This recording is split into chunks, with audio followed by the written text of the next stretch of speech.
What's up, guys? Welcome back to RC Overload Tuesdays. I am your host. Nah, that's not gonna work.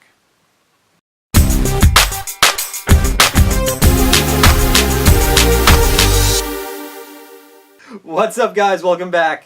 Yes, today we are answering some more of your questions here on the show.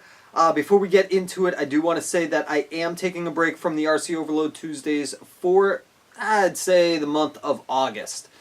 I got some really cool ideas in the works, and I'm trying to reschedule how I go about doing some things. RC Overload Tuesdays will be coming back, I promise. It may actually be in a slightly different setup.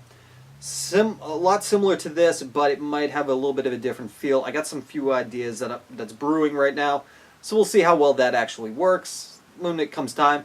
I also have some other stuff that I want to start doing here on the channel. A lot of cool ideas. I got to get them going here and get things basically get the ball rolling, get the schedule set up and everything like that. No, I'm not overdoing myself by any means. I just need to reorganize, reschedule, come up with some really cool ideas on the things that I want to do here, and hopefully we can make it all work by September is the goal. So for right now, for the next couple of weeks, you're really only going to see maybe one video a week until everything's kind of put in place and everything finishes coming on up. So with that said, I do have a busy week ahead of me, so I'm going to keep today's video a little bit short because I got to make editing kind of quick today. So let's get into our first question. So what do you think of the Sakura D4? Good drifter? I think the Sakura D4 is an amazing drift platform. I've had a little bit of experience with it, and actually, you guys, I have done quite a bit of drifting off this channel. Done a lot of stuff kind of here in the studio a little bit, done a little bit in a parking lot that you guys didn't actually see. I didn't really make any videos.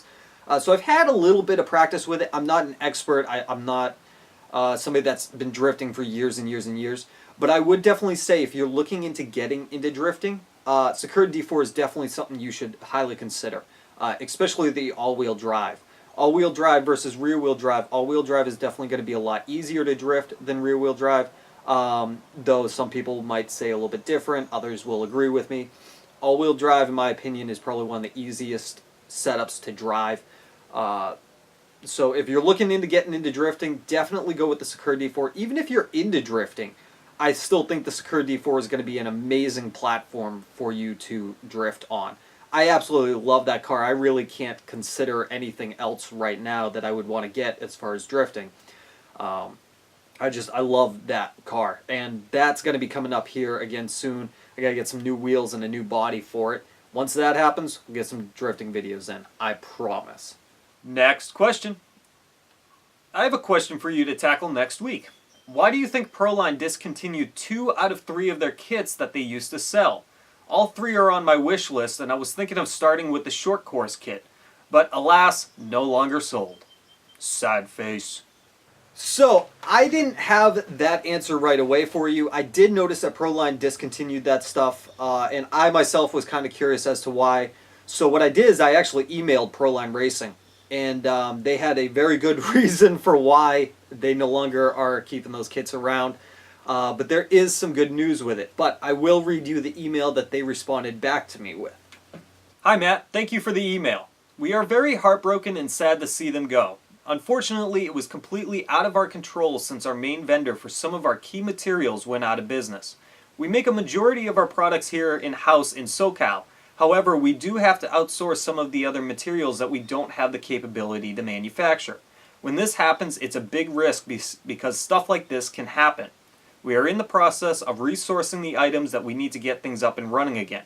We still offer the Pro MT kit and releasing new kits in our future for sure. Wink. Better come out to Monster Truckapalooza 10/14/17 and find out. So, unfortunately, yes. You know, and I've actually seen this myself. I went down to Proline Racing, not last year, I think the year before that, and actually got to see how they make a lot of the parts that they offer for us and stuff like that. But there are, like they said, a lot of the stuff they just don't have the capability to manufacture, whether it's they don't have the proper machine or they just don't have the technology that they can store in that building, and so forth.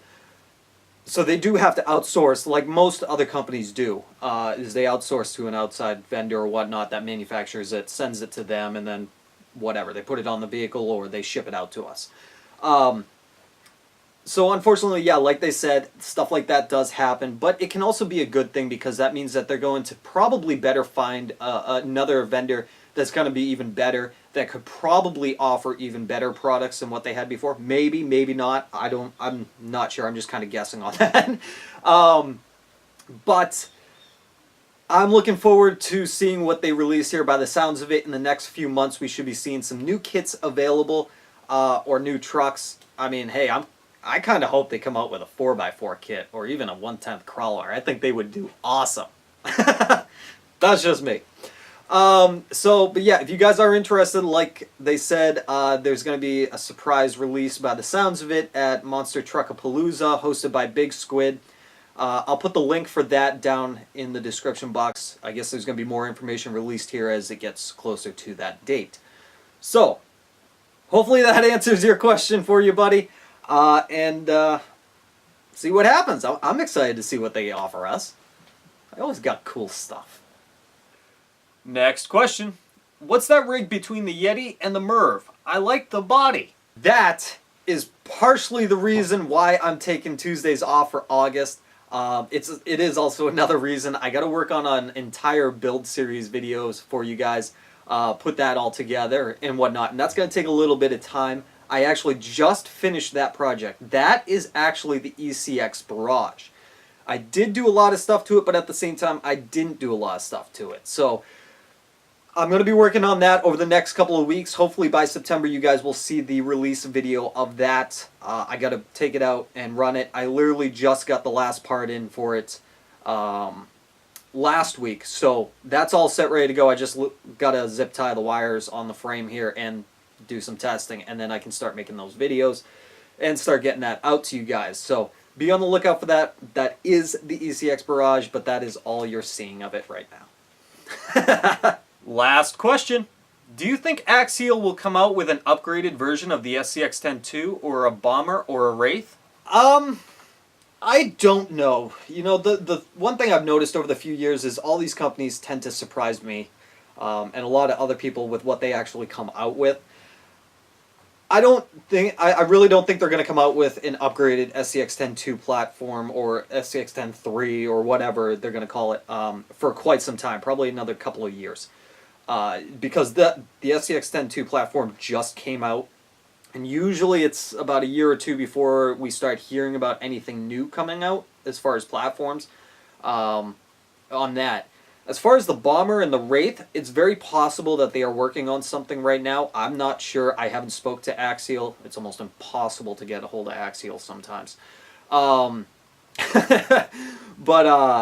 I don't really know. I mean, I think they're going to be working on something. I like to say that they are. The Bomber is also relatively new. The Wraith is old. So it's possible they're coming out with something again, but then again, the Bomber is similar to the Wraith in the type of truck, so maybe not.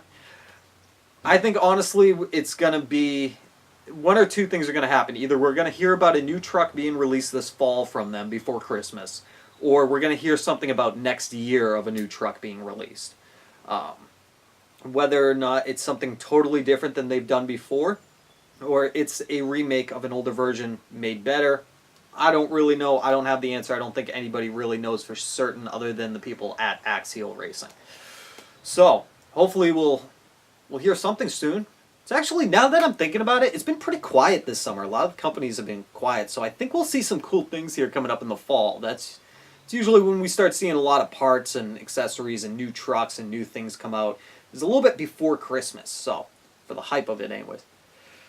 So, yeah. Yep. Anyways, you guys, thanks for watching today's episode. Excuse me. Like I said, I'm taking a little break from the RC Overload Tuesdays for the month of August. We will be back with them in September. I do have an idea to make it a little bit better than it was before, hopefully. And I'm going to be adding some new things to the channel as well. I mentioned about a week or two ago that I was thinking about starting up another channel. That's also on my list of things to do as well. So I will, let everybody know when that kind of goes live and when that's going to happen and what's going to happen with that. If you're not following me on Facebook, follow me. I'll put the link in the description box for you, because that's usually where I post all my updates. So that's it for now, you guys. If you have any more questions about anything I talked about, feel free to put them in the comment box below. I'll try to do my best here over the next couple of weeks to respond back to you guys. And until then, I will see you guys on the next RC Overload. Later!